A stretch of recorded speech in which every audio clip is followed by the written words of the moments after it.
بسم الله الرحمن الرحيم. الحمد لله رب العالمين، والصلاة والسلام على رسوله الأمين نبينا محمد وعلى آله وصحبه أجمعين وبعد. Kita berada di hadis yang ke-15. An Abdullah bin Mas'ud radhiyallahu ta'ala anhu عن النبي صلى الله عليه وسلم قال إن الله جميل يحب الجمال. رواه Muslim. Daripada Abdullah bin Mas'ud radhiyallahu taala anhu, dari Nabi Muhammad sallallahu alaihi wasallam sabdanya, sesungguhnya Allah bersifat dengan segala sifat-sifat yang indah. Innallaha jamil. Jamil maknanya bersifat dengan sifat yang indah. Yuhibbul jamal, dan kerana itu ia redha akan keindahan dalam segala bentuknya. Ia redha dalam keindahan dan segala bentuknya. Hadis ini panjang. Penjelasannya seperti yang berada di footnote nomor 1. Hadis ini hadis Sahih Muslim. Ialah sepotong dari sebuah hadis yang panjang. Dari hadis itu dapat dipaham sebabnya Rasulullah sallallahu alaihi wasallam menerangkan secara khusus tentang soal keindahan al-jamal yang dituntut oleh syarak. Kandungan hadis ini dengan sepenuhnya seperti berikut. Pada suatu hari, Baginda sallallahu alaihi wasallam mengingatkan umatnya supaya janganlah mereka bersikap sombong dan takbur. Jadi Nabi pesan kepada sahabat-sahabat dia, Nabi mengatakan jangan sombong dan jangan takbur. Kerana sesiapa yang ada dalam hatinya perasaan sombong, takbur, walau seberat sebutir debu sekalipun, kemudian ia mati dalam keadaan demikian, tidak bertaubat, maka ia tidak akan masuk syurga. Jadi bila Nabi sebut hadis ni, salah seorang sahabat baginda bertanya, ya Rasulullah, berasa takut, berasa gerung dengan amaran Nabi? Ada dalam hati kita ni misqal zarrah, sebesar biji zarah, sebesar debu yang kecil, perasaan takbur dan ria, dan kita mati belum sempat kita bertaubat, maka Allah Subhanahu wa taala tidak akan masukkannya dalam syurga. Maknanya tak masuk terus, kecuali selepas diproses pembersihan, masuk dalam neraka waliyadzubillah dulu, barulah boleh dikeluarkan daripada neraka, masuk syurga. Walaupun sikit kejap, neraka ni benda berat, azabnya cukup seksa. Bukan seperti yang kita gambar dalam seksaan dalam dunia ni. Kerana inilah sahabat, bila dengar lagu ni, dia tak tahan. Sahabat bila dengar Nabi sebut macam ni, terus bertanya, ya Rasulullah, bagaimana halnya orang yang suka mengambil berat supaya pakaiannya sentiasa indah, cantik? Orang ni suka pakai pakaian yang indah, suka baju comel, suka seluarnya oleh kasut comel, piuh comel. Adakah yang demikian itu termasuk dalam sifat sombong, takbur yang dilarang? Jadi sahabat ni comel soalan dia. Kalau tidak, kita bukan susah hati. Mungkin dalam kepala kita juga terbayang sebagaimana sahabat ni. Orang jangok ni, macam takbur pula.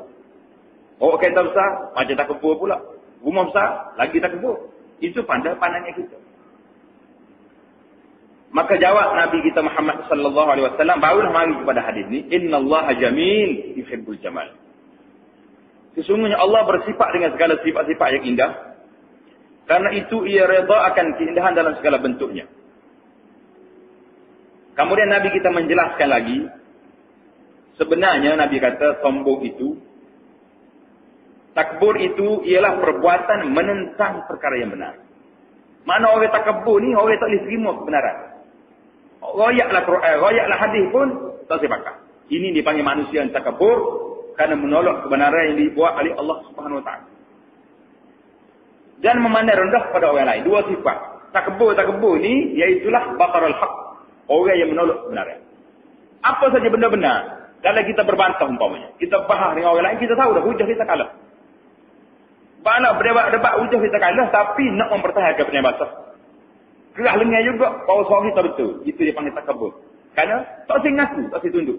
Tak saya undur balik kepada landasan yang benar. Yang kedua kata Nabi SAW, yang takabur, iaitulah memandang rendah kepada orang lain. Kita suruh orang lain itu hina belakang, yang hebatnya, kita seorang. Kalau betulnya kita saja, ini juga dipanggil takabur yang dicela, yang dilarang oleh Nabi kita Muhammad SAW.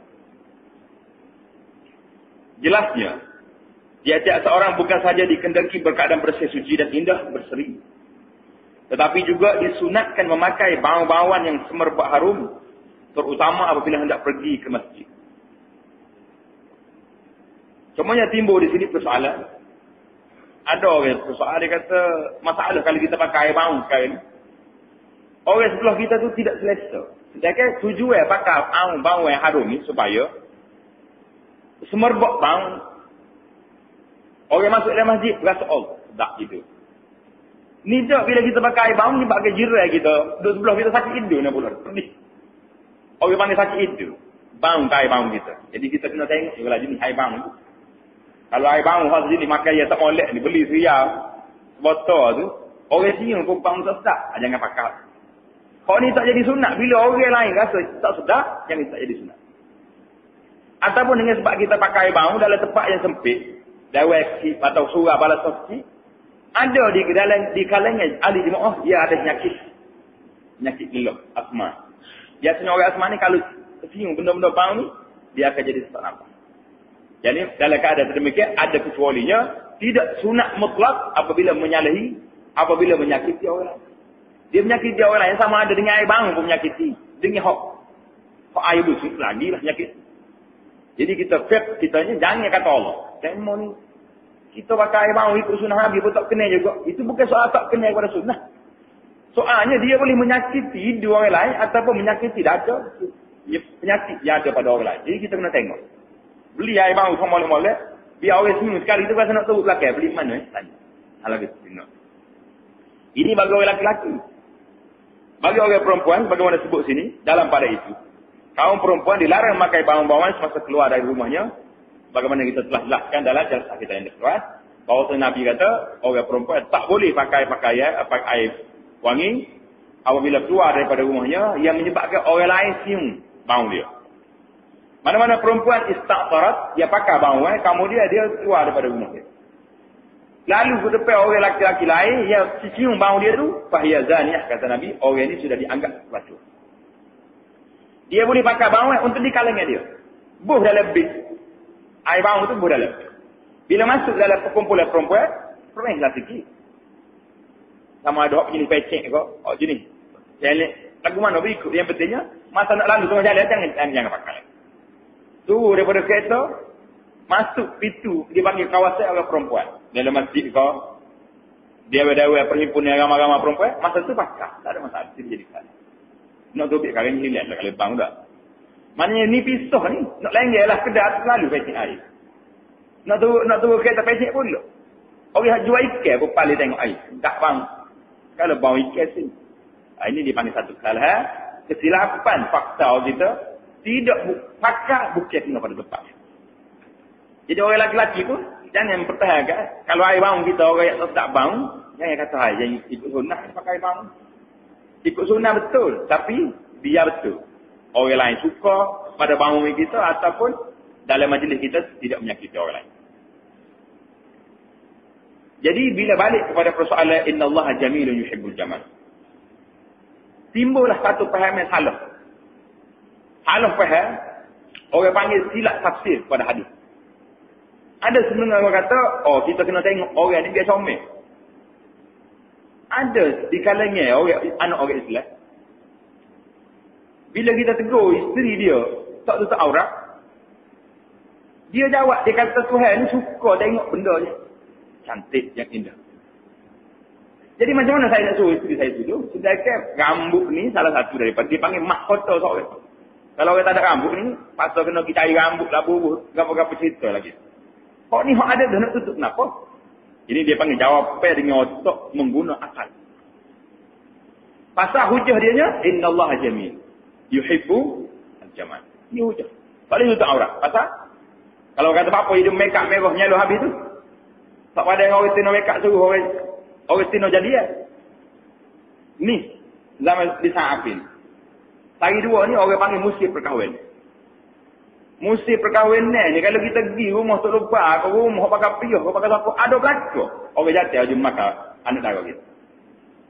Ini satu perbuatan mungkar yang kita sebut dalam perbincangan kita tentang apa dia baru ni?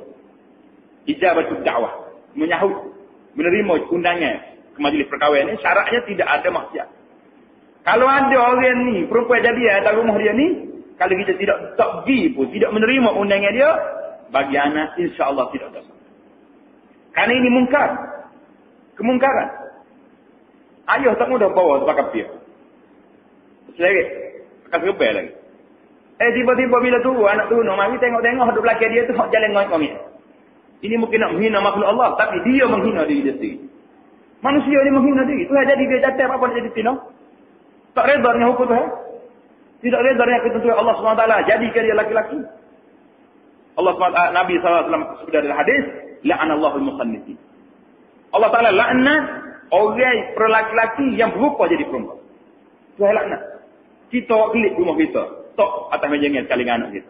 Ngongik sana, ngongik sini. Macam mana majlis kahwin anak kita nak berkat.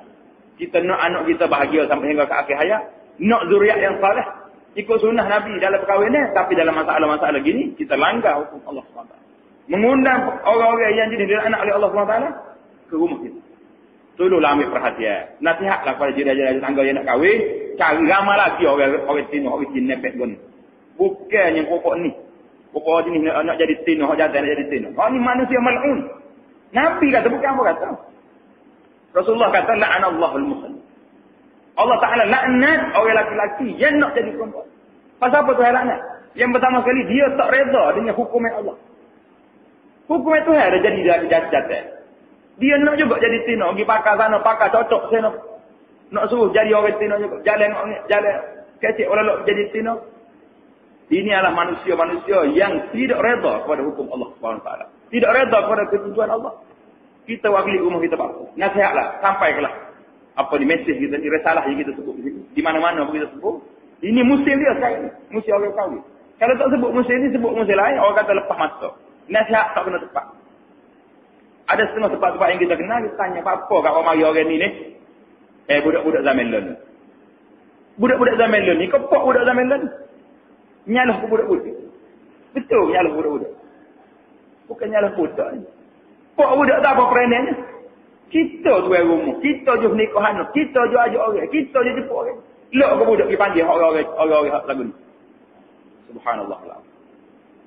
Ni, alasan ramai orang jadi alasan lo ni. Hadis ni pasal tu. Anak ayat memang lepas kata kita kena bincang panjang.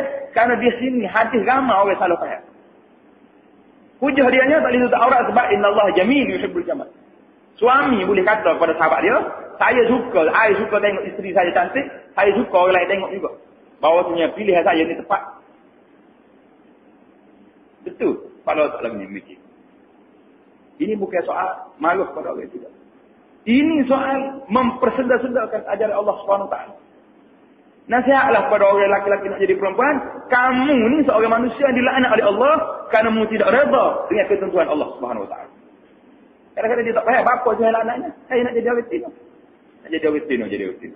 Kalau saya mau jadi Tino, nak lawai hak tu kan. Boleh jadi. Tak jadi. Sama-sama tak. Sampai bila pun tak jadi. Jadi apa maksud dia nya? Innallaha jamil yuhibbul jamal. Maka di sini ya tanawul. Merangkumi cantik penampilan. Comel pakaian. Dan masuk pada semua sekali indah. Tak. Kalau kita ada duit nak buat rumah tak buat. Tapi dengan niat bukan nak bangga-bangga, bukan nak hina orang lain, jiran kita yang sesat tidak. Saya ini nikmat Allah Taala beri pada dia. Ada duit nak beli kereta besar, beli. Ada duit nak jamuan makan sedap, makan. Nak pakai baju somai pakai sampai 3 lapis pun. Ahlan wa sahlan. Semuanya kata orang pelik lah, 3 lapis. Tapi 3 lapis orang lain pakai baju. Baju kat dalam tu. Baju kemeja luar. Kuk atas pula. Tidak 3 lapis pakai baju. Tengah hari saya panas 3 lapis pakai. Pasal nak somai, pakai je lah. Tapi jangan niat 3 lapis tu. Man tashabbaha biqaumin fahuwa minhum. Siapa dia niat tiru orang kafir, dia tu termasuk di kalangan rombongan tersebut. Itu bahaya. Niatnya apa bakal lagu ni 3 lapis hari boleh ni? Saja nak jangan. Leklah. Tak pada yang 3 lapis ikat pula kok. Orang panggil kau tienda istilah budak-budak. Dia panggil kau tienda. Gua hendak nak jalan tengok ni. Tapi tidak ada masalah kalau hadis Nabi sallallahu alaihi wasallam hadis lain dia kata innallaha thayyib la yaqbalu illa thayyiban. Dalam Tirmizi tu kata Allah SWT Nabi sallallahu alaihi wasallam sebut Allah SWT apabila dia bagi nikmat pada seorang hamba dia suka tengok kesan nikmat tu ada. Kesan nikmat. Mana bila Tuhan berbitis kepada kita, apa nak rumah buruk lagi? Tuhan berbitis kepada kita, apa nak naik kereta buruk, ngek siapa nak mati semua jalan? Belilah apa baik-baik. Tujuannya mudah nak enggak pergi palas. Ini kalau hujan sikit, tak ada pergi palas apa? Kereta tinggi. Istihad nak beli lain boleh. Itu dia panggil salah kira. Salah. Pasal hadis Nabi. Innallaha jamilun yuhibbul jamal. Ramai orang salah guna hadis ni mempertahankan putih penebas dia. Ramai. Jadi seorang itu mari. Nabi tengok seorang laki-laki pakai baju lusuh, buruk cari. Faqala halaka mimman? Dia tanya Nabi kata mari sini dia. Kamu ada harta? Dia kata, "Na'am." Ada ya Rasulullah, saya ada harta. Min ayman? Nabi kata, harta ambil mana? Dia kata, harta daripada hak rezeki tu abui, uta saya banyak, kambing pun ramai. Lepas tu apa yang bakal baju cari ni? Bakal baju buruk ni apa? Hajalah dia kata. Kata Nabi sallallahu alaihi wasallam, tunjukkanlah nikmat Allah Taala kepada kamu dan kemuliaan dia Tuhan padamu zahirkanlah. Dah muta banyak, uta ni bukannya murah. Mahal dia harta. Ini harta. Kambing ramai harta. Gapo-gapo kita ada zaman dulu orang sebut uta yang kambing. Lok ni ikutlah kedai kau rumah sewa kau gapo bisnes. Ada tapi dia pakai juga pada cari. Nabi kata sallallahu alaihi wasallam, tunjukkanlah nikmat Allah Taala ke atas kamu, tunjukkanlah. Pakai baju molek-molek. Apa salahnya? Comel-comel pakai. Jadi itulah cara ringkasnya Allah SWT. Nabi sallallahu alaihi wasallam kepada kita bahwasanya Allah Jami yuhibbul jamal. Tuhan suka tengok penampilan manusia yang baik, yang indah, yang bersih daripada semua. Tapi jangan salah guna hadis ni bahwasanya kita tunjuk benda-benda ni. Orang kata apa tu? Waktu bi anak setengah orang beranak apa ni? Kahwin lah ni mejengi, orang panggil mejengi ke? Tempat beratur anak tu tengah padat. Apa ni? Ni innallaha jamil. Pasal hari ni hari tengok ni, dia padat yang kita sewa 3,000 petak ni, dia apa tak tengok belakang. Tengok belakang jatuh, tengok dino, tengok anak kita satu arak tu. Inilah satu salah faham dalam bab innallaha jamil yuhibbul jamal. Insya-Allah dengan penjelasan ini kita boleh jelas. Tuhan suka tengok jamin, tapi dalam benda-benda keindahan yang diredai oleh Allah SWT. Pakai baju yang comel, jangan pakai baju jenis apa ni, gambar-gambar pelik-pelik ataupun baju tak cukup saiz. Itu tidak menunjukkan bahawa kita ni syukur nikmat Allah Subhanahu Wa Taala.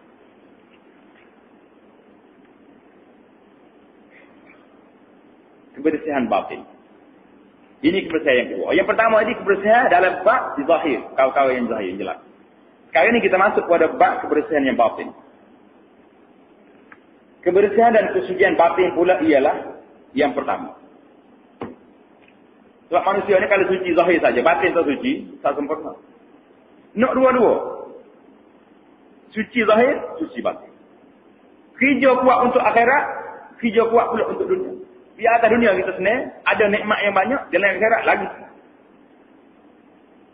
Maknanya, dalam Islam ni panggil perimbangan, dia cukup. Lengkap dia panggil syumul. Bila bicara bab baju comel, kita kena bicara pula biar jiwa kita, hati kita comel juga. Bagaimana pakaian luar kita. Pasal itulah ulama-ulama kata, apa ya Allah Ta'ala tampil dalam Quran ni, tentang pakaian kepada manusia. Apa dia tak rayak pakaian kepada binatang?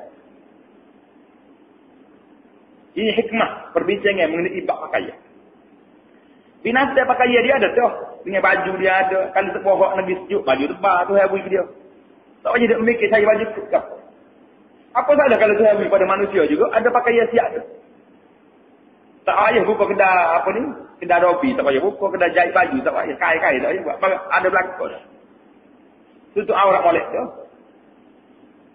Kata ulama, Allah Ta'ala buat pakaian manusia yang zahir, nak tambih peringatan bahawasanya bagaimana mu nak jangok pada pakaianmu yang zahir, kamu juga kena berhias, kamu juga kena berjangok, kamu juga kena bercantik-cantik, lawa-lawa dalam bakmu pakaianmu yang batin.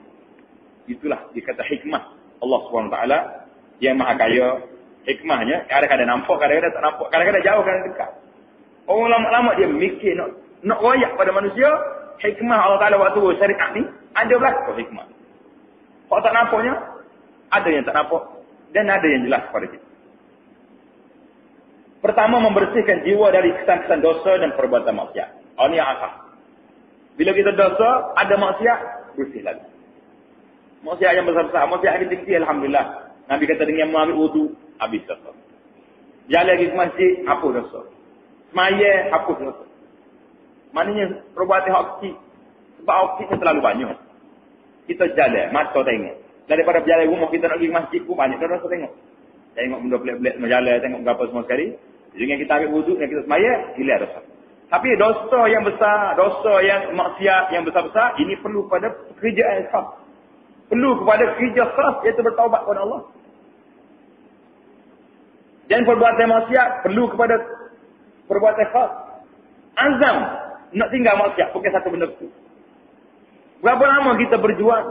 Berapa lama kita mengajar? Berapa lama kita kempen supaya manusia tidak melakukan maksiat pada Allah SWT? Sekarang ini lagi tu.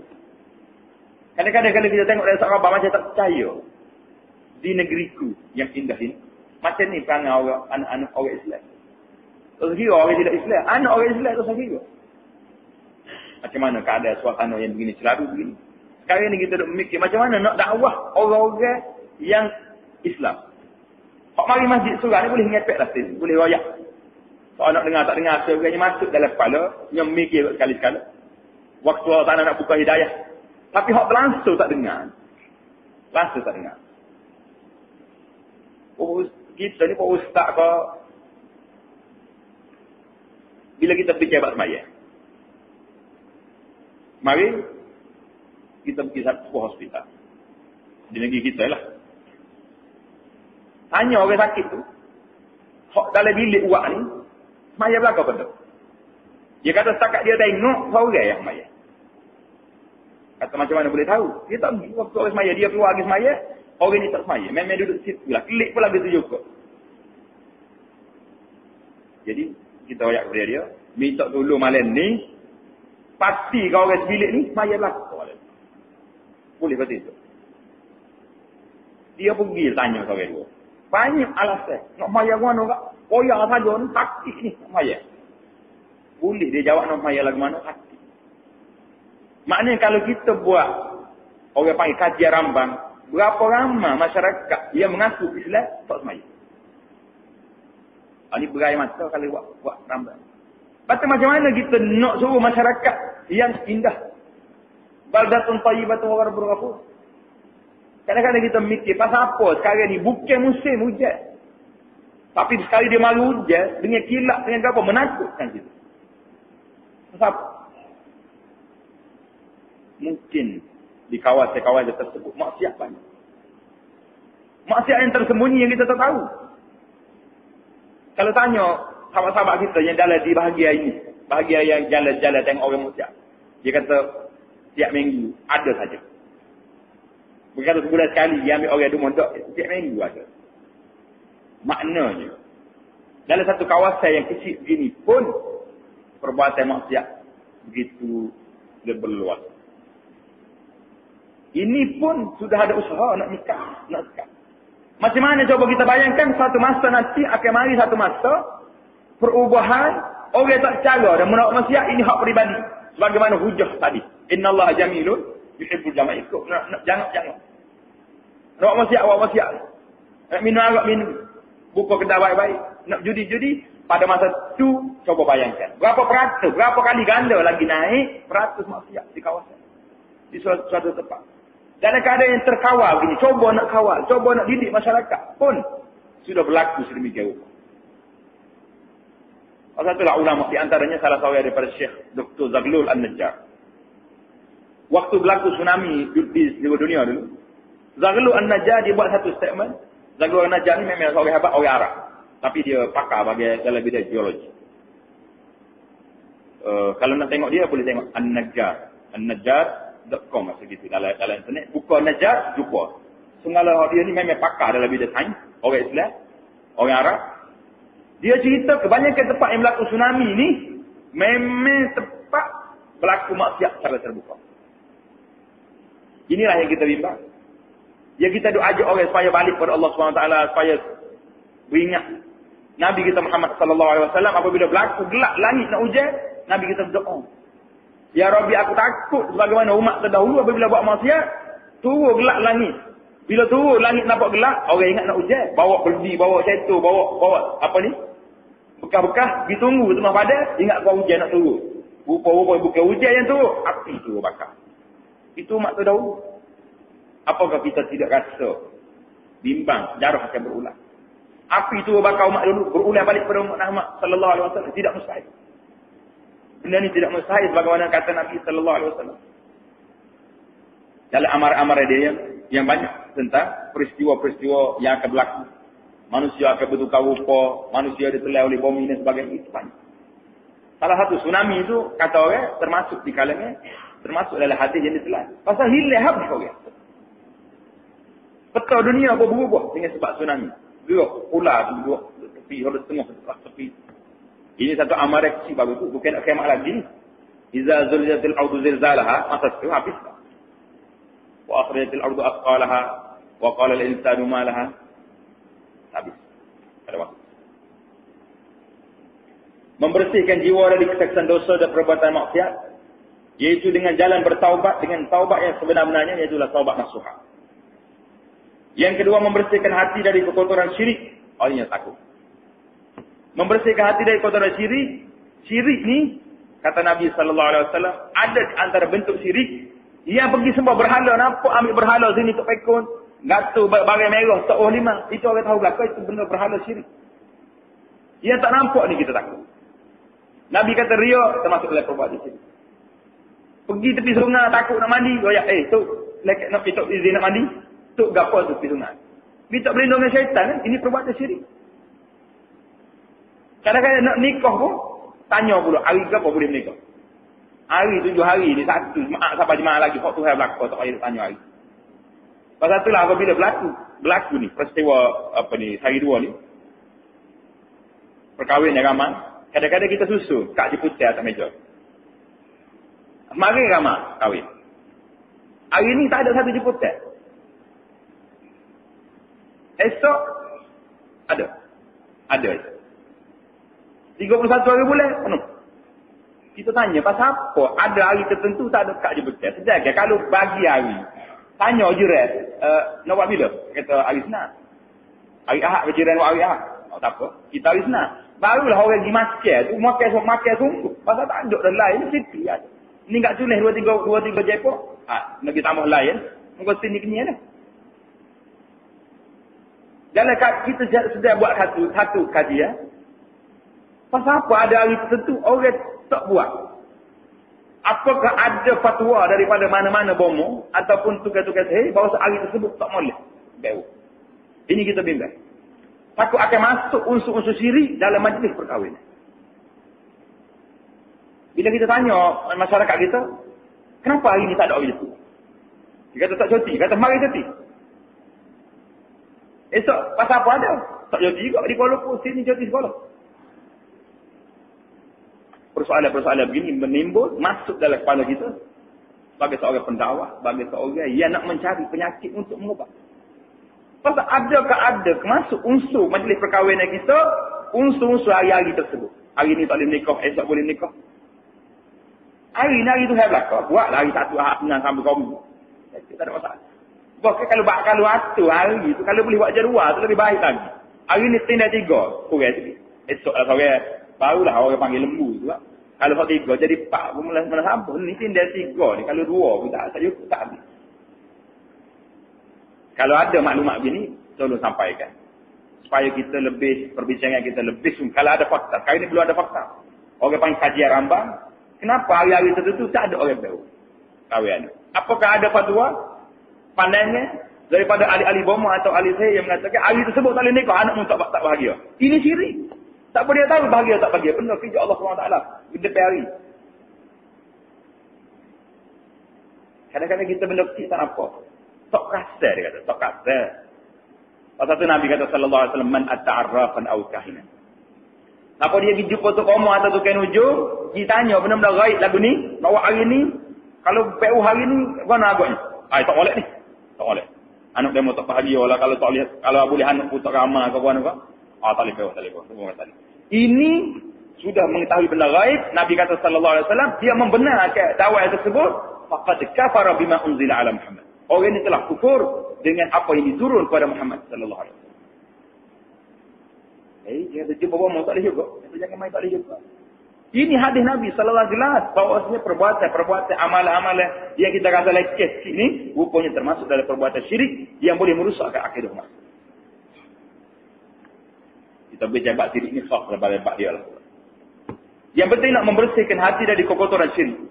Syirik semua berhala orang nampak dah. Syirik dalam perundingan kita cerita dah. Bagaimana Ali bin Hatim At-Tai hamil jumpa Rasulullah. Ingat lagi cerita tak? Kau terlupa balik. Kalau Nabi kata mu ikut padri menghalalkan benda yang Allah haram, mengharamkan benda yang halal, fatil ka ibadah tu mana mu ibadah kepada padri. Itu sudah jelas. Dalam syirik dalam betul-betul lain, dalam bentuk amalan. Lo ni syirik banyak juga sikit. Gatul tekok kayu kokar dia panggil. Perbuatan kayu kata. Orang kata apa pakai kayu gelas kokar ni? Kau jatuh pakai tin orang pakai. Dia kata kalau pakai ni kau ketik benda, taknya ketik 3 ular lipat je kalau tak ketik belaka. Pasal tu lah setengah sahabat-sahabat kita dia kata kalau dengar kau orang ngepi ubah dalam lo ni, tak payah ada hospital, pada tutup hospital. Mungkin siap belaka penyakit. Pakai kayu kokar tak ketik ular, tak ada dalam 4 ular. Doktor tak misal dapat ni. Pakai apa-apa ni, beli makan ubat orang jual direct selling. Dia kan pihak orang kampung masuk kampung. Kita tidak menentang direct selling, tapi nak royak cara dia campaign kadang-kadang mempengaruhi orang tu beli. Pakai orang tu beli makan sekali, tak dini. Ubat berapa macam ni? 90 ya orang tu campaign, orang makan itu siap belakang sekali nyakit. Kata tutup hospital, dia ikut lah ikut. Dia kata dia panggil enzaim. Enzaim ni kalau makan dia jadi sihat habis. Dia lah memberi kehidupan. Ngepe nak buat kecil. Dari sahabat tulis. Tapi ni bawa dari segi akidahnya. Enzaim beri kehidupan. Kau Tuhan beri kehidupan. Kena mikir boleh cakap. Dia berlapis. Pasal itulah kadang-kadang bak syirik ni kita rasa benda tu leceh. Tapi benda tu ni bakit. Supaya orang kita dia kecil. Boleh jadi Tuhan takdir tu. Tidak boleh jadi. Memang Tuhan takdir tu. Berlaku ke apa. Bila berlaku ke kau pelagam mesti kata pun. Boleh jadi Tuhan takdir. Tidak boleh jadi. Memang takdir Allah SWT berlaku benda tu. Cuma kita kecek bahasa kita tu tidak kemak dari segi ngaji akidah kita. Jadi satu masa nanti insya-Allah kita akan tambah dalam bab akidah. Rukun iman dipakai, kita kena ngaji balik perkara yang boleh menyebabkan manusia jadi syirik, merosakkan akidah. Benda simple ya, benda kecil ya. Tak rasa kadang-kadang. Asak dengki, orang ni kebanyakan kita. Perasaan dendam. Manakala kita balas orang dendam sampai bila-bila. Tak segi rumah dia lah. Balas sangat ada sikit dia balas. Kadang-kadang anak sama anak balas.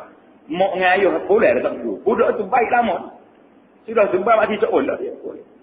Mak dengan ayah ni paksa tak dulu. Jumpa kedai pun tak senyum. Kisnya anak balas. Kawan tu baik lama. Oh tu kata kita jangan cerita pada anak lah. Anak kita balas ada setengah jarak. Wah jadi kawan tu. Mak ayah cukup pinggir. Bapak tak jaga anak. Alih ni tak betul ya. Alih sana dekat demo. Dia boleh demo juga. Kalau dia butuh kayu nyebui. Masa sedekah budak tak ada setengah lekok. Sekarang nak buat dekat waktu main dia je ulu. Tak ada apa-apa. Ini masalah kita pasal dendam ni berat. Kita jangan sifat dendam dengan manusia. Nabi sallallahu alaihi wasallam ajar pada kita tak ada dendam. Kalau nak kira Abu Jahal atas dia habis ke. Abu Sufyan kata Nabi habis kita habis. Perang dengan Nabi Madinah berapa kali keserang. Tapi waktu masuk, Nabi kita masuk Mekah, duduk cokok atau bukit Safa, tunduk semua pemimpin Quraisy hadap lawan Nabi. Hadap cawak kata lawan Nabi sallallahu alaihi wasallam dulu, berpuluh tahun lawan Nabi. Tunduk. Patut hari itu kan Nabi kata, Khalid, Balik pengalima. Pacu ni. Masa di muka-muka jahat, muka samsi ni pacu lah. Tak. Nabi kata, izhabu antumut tulaqa. Baliklah kamu membebas hari ni. Tengok apa itu. Hatu bongga masuk Islam pokoknya. Allah dia kata Muhammad. Kalau kita buat daripada 10 tahun dulu. Tak lepas perut lembu tak kepala dia lah. Gapo tak kata dia. Gila lah macam-macam. Tu kata dia. Hari ni waktu dia berkuasa. Dia kata, izhabu antumut tulaqa. Baliklah ke Muhammad. Kamu bebas. Tak ada apa-apa. Berair mata mimpi Quraisy. Hak tulis Timur Hidayah. Abu Sufyan, hak pelawai Nabi kuat-kuat masuk Islam pada hari pembukaan kota Mekah. Ini Nabi kata safhal jami. Buka balik lembar yang baru tu lah laut ikat lama-lama susah lah. Tipu daya, takbur, sombong aku, ria, bermenggah-menggah dan sebagainya semua ini penyakit hati dia panggil. Cara membersihkan ialah dengan berlaku ikhlas dan yakin, mencintai kebaikan, bersikap sabar, bersifat benar, merendah diri dan segala amal usaha yang dikerjakan hendaklah ditujukan kerana Allah Azza wa Jalla. Gapo dia benda kita buat kerana Tuhan, tak sedap mikir banyak. Gizero orang sakit kerana Tuhan. Gizero orang mati kerana Allah. Gi tengok majlis apa-apa saja pun jiran tangga kita buat kerja kerana Allah SWT. Kalau orang tulis khabar tulislah. Tak tulis pun biar. Yang pentingnya kita segala usaha yang kita buat biarlah lillahi ta'ala. Lillahi ta'ala kita stop situ. Nak tahu lah nak lillahi ta'ala ta'ala. Kita pergi dulu orang. Lepas kalau salah jumpa pula orang tu tak puji kita depan orang. Tak kata dia lah dulu saya dulu. Kita tak suruh apa-apa relasi kita. Itu menanyakan lillahi ta'ala. Tapi kalau jumpa pula esok Allah dia aku tolong. Habis harta benda dulu. Jumpa tak payah sepatut kau orang aku dulu dia. Ada relasi kita lagi tu maknanya bukan kerana Tuhan tu. Kerana nak pada puji orang pada kita. Itu di antara cara mudah dia panggil skema yang mudah untuk nak mengetahui kita buat ni kerana Tuhan apa tidak kerana Tuhan. Selagi keadaan batin dibiarkan bersarang dengan kekotoran sifat-sifat yang keji, maka kebersihan dan kesucian yang ditutup oleh syarak itu masih belum sempurna. Conclusion dianya, selagi batin kita ni tak suci, bersih secara mana pun luar kitanya, selama itulah kita tidak sempurna dalam kehidupan kita seharian. Maka hendaklah kita sama-sama membersihkan diri kita. Bersih lagu mana? Dengan istighfar kepada Allah SWT banyak-banyak. Paling tidak pun kita semaya 5 waktu, mesti setiap semaya itu ada sunat rawatib, mesti ada. Sunat rawatib mesti ada. Bahkan dalam mukadimah kita ada dulu. Mula-mula start awal-awal kali perkara yang akan dihisap dalam diri daripada manusia, iaitulah semaya dia. Bila semaya ni gengis sikit, orang tak orang molek, Allah SWT royak malaikat cek dalam semaya sunat dia lebih tidak. Tengok. Ni jangan duk tunggu orang lain buat kepada kita amal ibadat, tak boleh. Biar kita sendiri yang kita buat kepada kita. Kita sendiri sedar. Yang kita rasa satu perbuatan yang kita lakukan, amalan yang kita buat seharian kita ni, bagaimana kita jelas dalam bab ubudiyah, dalam bab ibadat, makna ibadat kepada Allah SWT tu, kita rasa kalau mati lah ni, tak jadi masalah. Kalau kita orang tanya, boleh mati ke lah ni agak-agak? Tak boleh lagi. Pasal, minggu lepas ada lagi nipu orang. Tak ada nak minta maaf. Maknanya, tak sesal lagi kita dengan Allah SWT. Kalau kata kalau mati hari ni boleh. Tak boleh lagi. Pasal, ada lagi hak tak ada taubat benda-benda. Kita yang tahu. Naknya, biar kita ni, illa man atallah biqalbin salim, biar kita ni jadi manusia yang kalau Tuhan kata, hari ni nak ambil. Puas hati pada hidup amal yang kita buat. Kalau sebab puas hati dah, maya kita molek dah. Puasa cukup dah. Zikir banyak dah, Quran baca dah. Itu dia panggil atallah biqalbin salim. Orang yang kembali kepada Allah Ta'ala adalah dengan hati yang sejahtera. Maka kalau kita sudah sampai kepada peringkat tersebut, itulah dia panggil peringkat yang paling baik, yang paling tinggi. Makam yang kita nak. Kita jangan mikir nak jadi wali besar. Allah Ta'ala sebut dalam Al-Quran. Wali-wali ni, siapa dia? Orang yang beriman, dia semua ni wali. Cuma ni makam, murtabak tu adalah peringkat dia. Si orang mukmin Nabi kata, semua baiklah. Tapi orang mukmin lebih kuat berimannya, kuat beribadatnya, kuat semua sekali itu lebih baik daripada orang mukmin yang lemah. Wa fi kullin khair. Nabi kata semua itu ada. Tapi macam mana kita nak naik taraf kita, nak naik tingkat kita, bagaimana disebut dalam kitab kita ni, hendaklah kita bertaubat kepada Allah Subhanahu Wa Taala. Bertaubat. Kalau ada kita masalah dengan manusia, taubat lagi. Kalau ada balas orang, tak tegur orang, tobat. Lebih-lebih sekarang ni, kita dengan keluarga kita. Ramai di kalangan masyarakat sekarang ni, apa pengaduan yang kita terima, iaitulah tidak lendik dengan mak ayah. Kurang lendik. Dengan saya, kalau jumpa kacik 4 jam, tak habis-habis. Jumpa dengan mak ayah. Nak kacik 5 minit, usah banyak masalah. Tak banyak masalah, berapa dia tu? Minta tanah hal itu, tak ui. Minta kembali sana, tak ui, nak ui ke adik lain. Jadi masalah kita. Kes tu sikit-sikit banyak, geser dengan mak ayah. Geser dengan keluarga terdekat. Kerana masalah-masalah kecil, masalah-masalah yang kita hanya boleh selesai dengan baik. Sebelum daripada kita menemui Allah Subhanahu Wa Taala. Jadi habislah kita dalam bab muqaddimah kita mengenai Islam dan hukumnya. Dan mengenai kebersihan dalam Islam. Islam ini sangat-sangat nak pada kebersihan. Sekarang ini kita masuklah pada bab hukum fiqh. Perbincangan kita pada minggu harap pada majlis kita akan datang ini insya-Allah hukum air dan bahagiannya. Hukum air dan bahagiannya. Semua ada masalah sikit. Masalahnya tidak banyak benar, sikit. Muallif kita ni rahimahullah taala dia mari dalam bab air ni 2 hadis ya. 2 hadis. Yang pertama kali hadis yang ke-16 tu air itu bersih. Tak ada sesuatu yang boleh menajiskannya. Air itu bersih, tak ada sesuatu boleh menajiskannya. Hadis yang kedua, hadis 17, apabila air itu berkeadaan sebanyak 2 kala, ia tidak menerima kekotoran. Simple ya 2 hadis.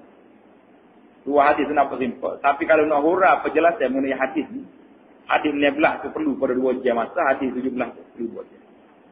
Dan kalau tidak kita nak rumus, nak ringkaskan dalam masa 40 minit atau 45 minit, kita cubalah insya-Allah. Kalau tak ada, kita sambung lagi pada minggu seterusnya. Pasal telah aman yang belum ada kitab lagi, elalah. Bawa kitab-kitab. Pasal perbincangan kita dalam bab air penting. Sebagaimana air ni, waja'alna minal ma' kulla syai'in hayy. Dia kata aku jadikan air ni semua sekali hidup dengan dia. Pokok hidup dengan air. Orang hidup dengan air. Kita nak hidup iman kita mesti dengan air. Bila? Dengan wudu. Wudu dengan air. Mandi wajib dengan air. Banyak perkara yang terlibat dalam masalah air. Air ni sangat penting. Pasal itulah bila kita nak bincang bab semaya, dia tak akan mula semaya dulu. Mesti masuk dalam bab air. Kerana air ni syarat pada sah semaya tu mesti air. Nak semaya mesti ada wudu. Pasal tu dalam hadis yang lepas dia panggil at-tuhuru syatrul iman. Bersih itu, wudu itu setengah daripada iman, setengah daripada semaya. Semaya tak sah kalau ada wudu. Jadi masalah air ni masalah yang penting. InsyaAllah perbincangan kita tentang jenis air. Kemudian bila lepas pada jenis air, manakah jenis dia panggil mula-mula anwa'. Masa aksam. Aksam tu bahagian air pula. Dia ada air bersih. Ada air suci.